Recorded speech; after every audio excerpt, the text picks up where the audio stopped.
is how we're gonna make our babka. I'm doing half the normal recipe. Normally this is to make 2 babkas, but we don't need 2 babkas. The biggest reason that you make the 2 at once is because the yeast that we use comes in packets, and if you make 2 babkas, you can use a whole packet. For this, we're gonna use half a packet of the yeast. We start off with a 1/4 cup of whole milk. It's cold right now, and we want our yeast to have a nice warm bath. So we're gonna microwave that for maybe 15 seconds. We don't want it to be hot because it'll kill the yeast. Normally I would use a thermometer and measure the temperature. You want it like 110 degrees Fahrenheit, but given that we don't have it, I'm just sticking my finger in, and that feels nice and warm.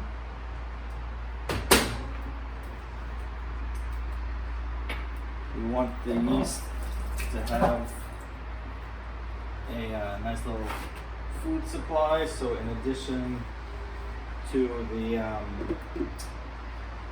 milk, we're going to give them a pinch of sugar to make them extra happy. And then, like I said, we're going to take about half this packet of yeast and just sprinkle it on the top.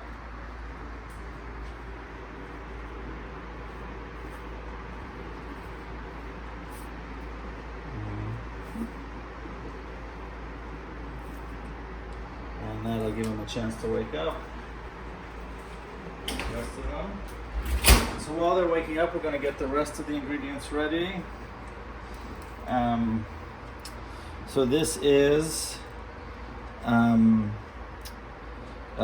ounce and a 1/4 of sugar, and 9 ounces of flour, and half a teaspoon of kosher salt. So again, if you were making a full recipe, you would double that, and it would be 2.5 ounces of sugar, 18 ounces of flour, and 1 teaspoon of kosher salt. I would normally put this in a stand mixer with a dough hook, but we don't have that here, so we're using a food processor with a dough blade. And we are putting a little bit of grated nutmeg. We never use pre-grated nutmeg. We store it in the freezer, whole nutmeg. We use a microplane. We freshly grate our nutmeg because it tastes much better. And that is enough of that. Put it back in the freezer.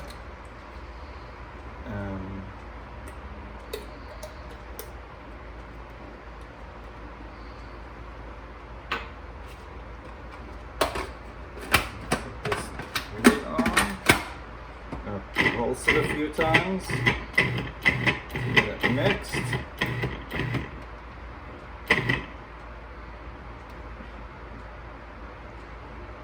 If you were using a dough hook, how long would you leave it on for? It's the same. We'll just leave it until it's mixed.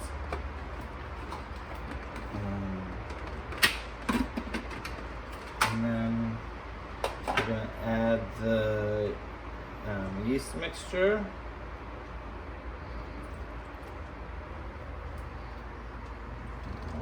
Yeasty goodness in there, so the yeast is what is going to help this dough rise. And then we put this back on, and we're going to mix this. In this case, I'm going to pulse it a few times, and I'm going to put it on the dough setting, and I'm going to leave it for about 1 minute. So I'm just making sure that it's all getting mixed nicely. Okay, so that actually looks pretty nicely combined. Give it another pulse or two. And then we're going to add 2 beaten eggs. Again, for the full recipe, it would be 4 eggs. And now we're going to mix that for about 5 minutes. Anytime you use flour, you never know exactly how much you're going to need because it depends not just on what the recipe says, but on how humid the air is around. And so it takes some experience to sort of look and see and say, you know what, this is too sticky or too dry, and to know if you need to add more flour or more liquid. And in this case, I just think it's too sticky. So I'm going to add another tablespoon or so of flour, maybe 2 tablespoons because it's extra sticky. And put the lid back on and pulse it.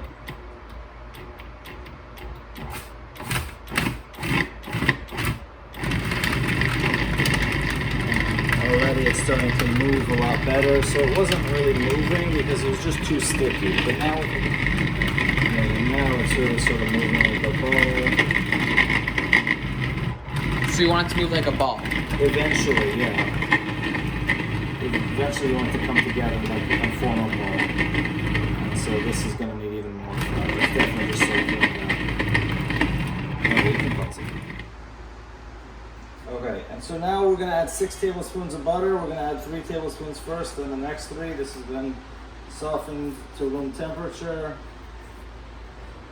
There we go. I'll put this in like that. And hopefully this is going to help smooth things out a little bit. Babka is a very buttery dough. It's almost like a brioche. Okay.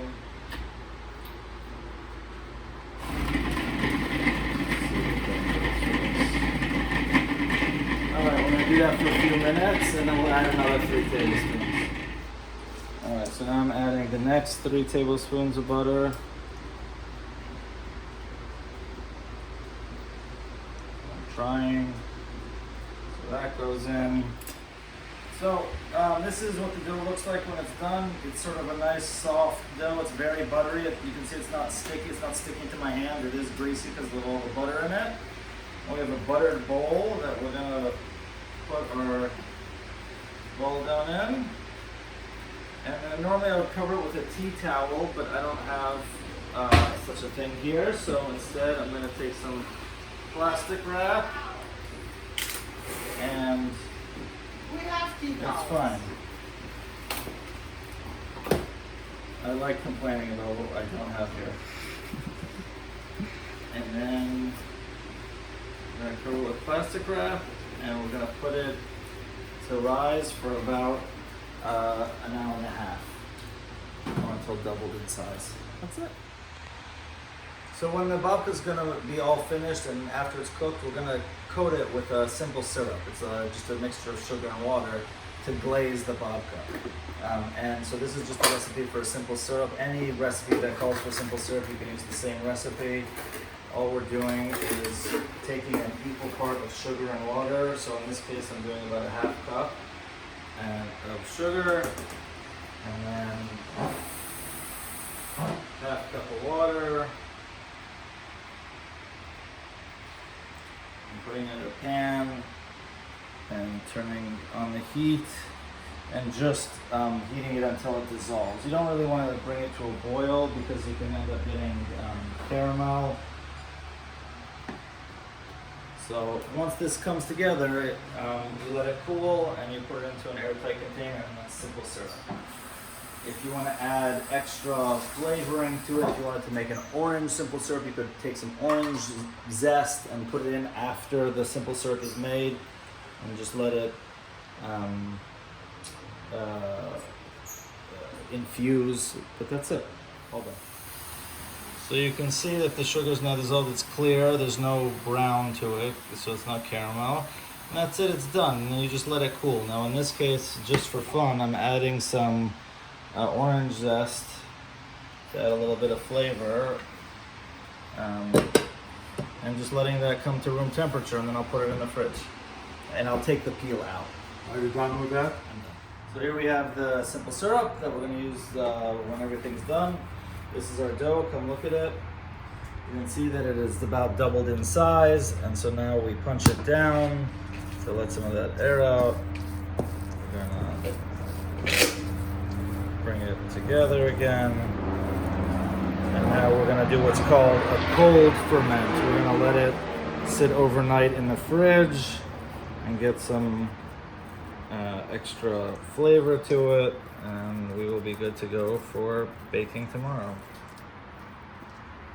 We'll cover with plastic wrap and it's going in the fridge. Today is day 2 of babka making. It's the day you get to actually eat it.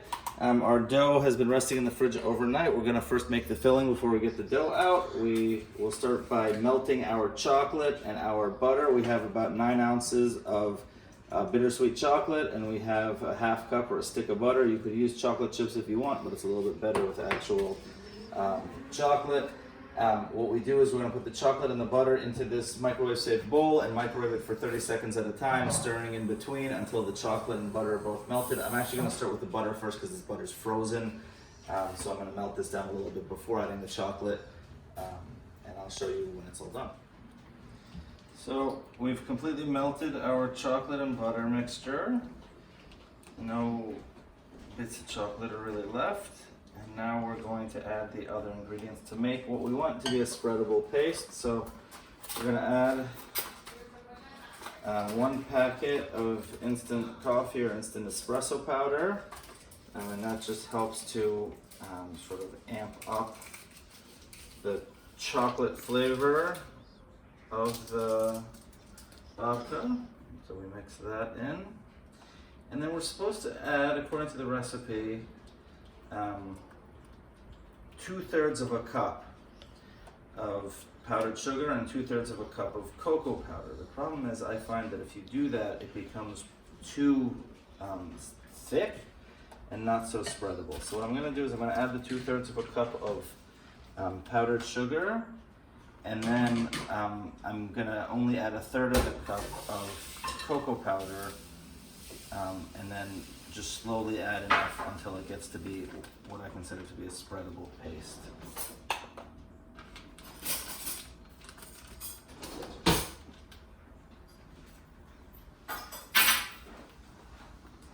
Okay, so here's our 2/3 of a cup of powdered sugar.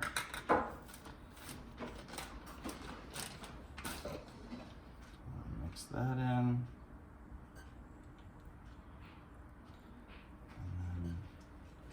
See how already it's sort of becoming very thick and pasty.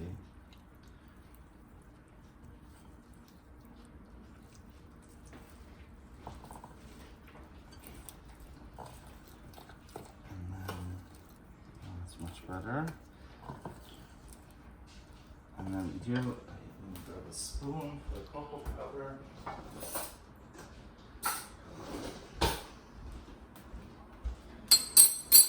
So I may not even, I'll measure it just for the sake of the video, but, oh boy, that was a disaster. No, we were having that. Alright, so, oh my goodness. Calvin, no.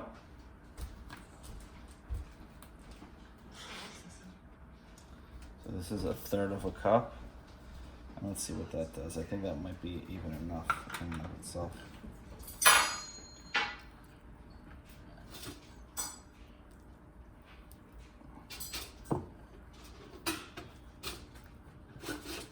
Yeah, so putting another 1/3 of a cup will make this way too thick to spread onto the dough.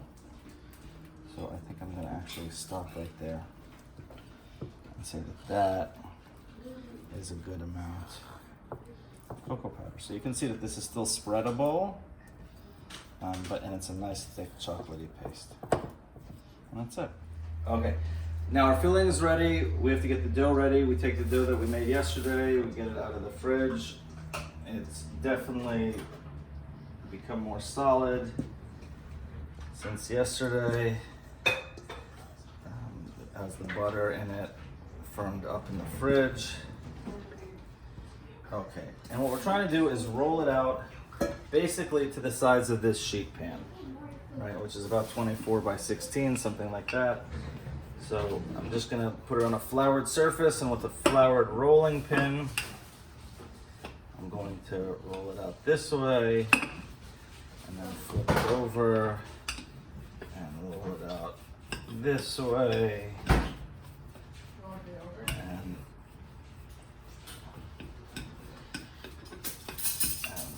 Over and bring some more flour on. So you want to make sure it has enough flour so that it doesn't stick. This dough can be very sticky. So you definitely want to have plenty of flour around because you don't want it to really stick at all. And as it gets close to the size, we're going to really be trying to make it into the shape of a rectangle. So let's bring some more flour into the middle. You can see it's picking up all that flour. Okay, that's probably the last time I'm going to flip it. And now I'm going to try and get it into that rectangle. We're really trying to make this as thin as we possibly can.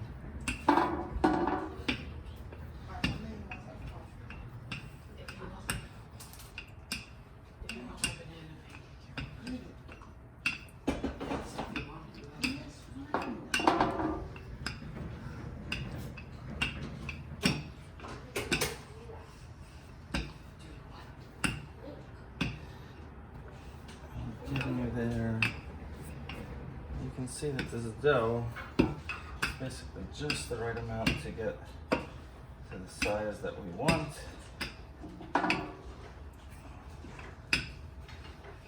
Okay, and that, if you look, is about the size of our sheet pan, right about there.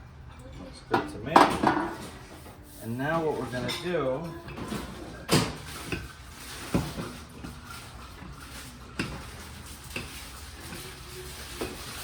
get our filling, and we're going to spread it all over. We want to leave about 1 inch of space at the edges. So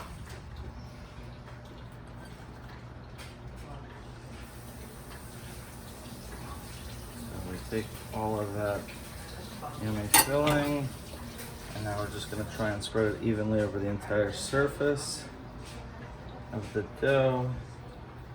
And a bit of butter that didn't melt. Okay. And one of the things you can see is that the dough is not peeling or making any holes, which is nice. Oh, there was a hole. So if there are holes, just try and patch them up as best you can. But we'd rather not see that.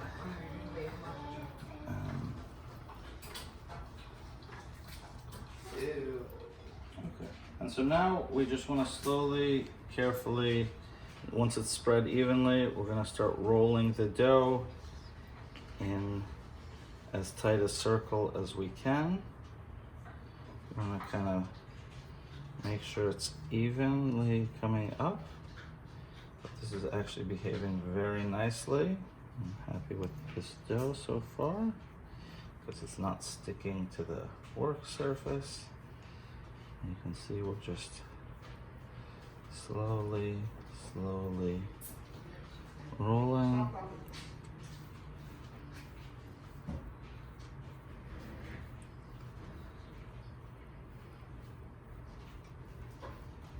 Oh, there was a hole. But it's okay because it's going to get covered. And there we have our babka roll. Now we're going to take it. Oh, except we're not using this sheet pan because it doesn't fit in our freezer. We use this. And we're going to take this whole roll and we're going to place it directly in the freezer and leave it there for about 15 minutes to get a little bit firm. Okay, so it's now frozen. It's not fully frozen, but it's firmed up a bit. We have a 9-inch loaf pan. It preferably would be metal, but we have glass. That's fine. You want to line it with parchment paper and then butter it on the inside. And then we take a long, sharp knife. You can use a bread knife. That works really well. And we're gonna just cut this right down the middle. So we're basically gonna get 2 half logs. I'm gonna do that way. And come back this way. Right through the middle. All the way to the end.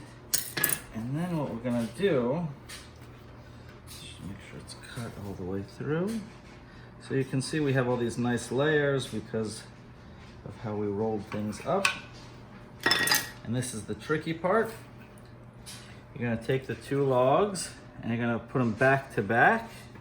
Oh, you're gonna put them back to back. So see how it just broke a little bit? That's because it might have gotten a little bit too cold. You don't want it to be so cold. And you're gonna put them together and you're gonna start twisting them around each other. And you wanna kind of twist and press and twist and press. And it's a little bit too cold, so we're gonna wait a little bit. But if you keep just, I'm gonna use my hands to warm it up a little bit. You just keep twisting around each other and pressing and twisting and pressing.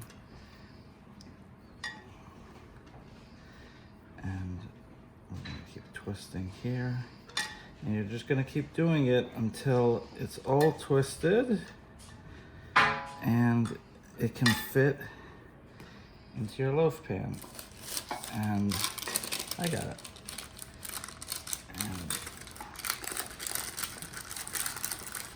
And even though it doesn't look perfect this second, what's gonna happen now is we're gonna let it rise. We're gonna put a towel over it, a tea towel.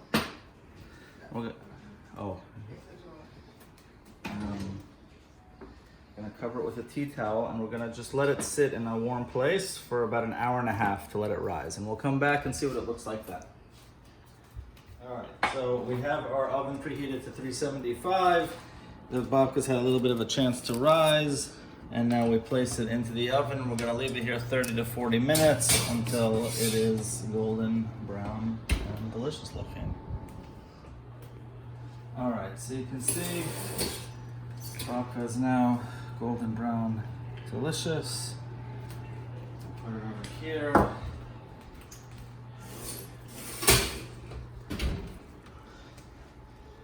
And turn the oven off. Okay, now the last step, it helps if you leave a little bit of the parchment paper sort of hanging out to be able to take the babka out, which normally I would leave it even longer, but I didn't, so I'm just gonna have to deal. I'll actually put it here so less distance to travel. Okay, gotta try this. I'm nervous about touching the glass because it's hot. Okay.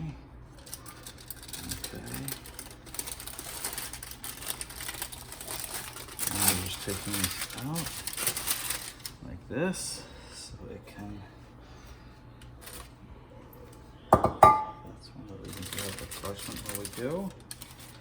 And we're gonna let it cool on this rack here. Now in the meantime, pull the parchment to the side and we take that simple syrup we made.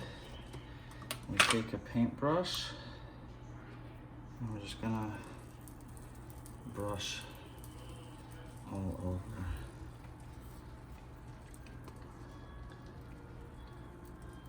You can actually just pour it if you want. And this is gonna give it a nice sheen.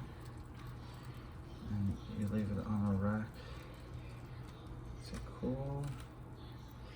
And that's it. Enjoy.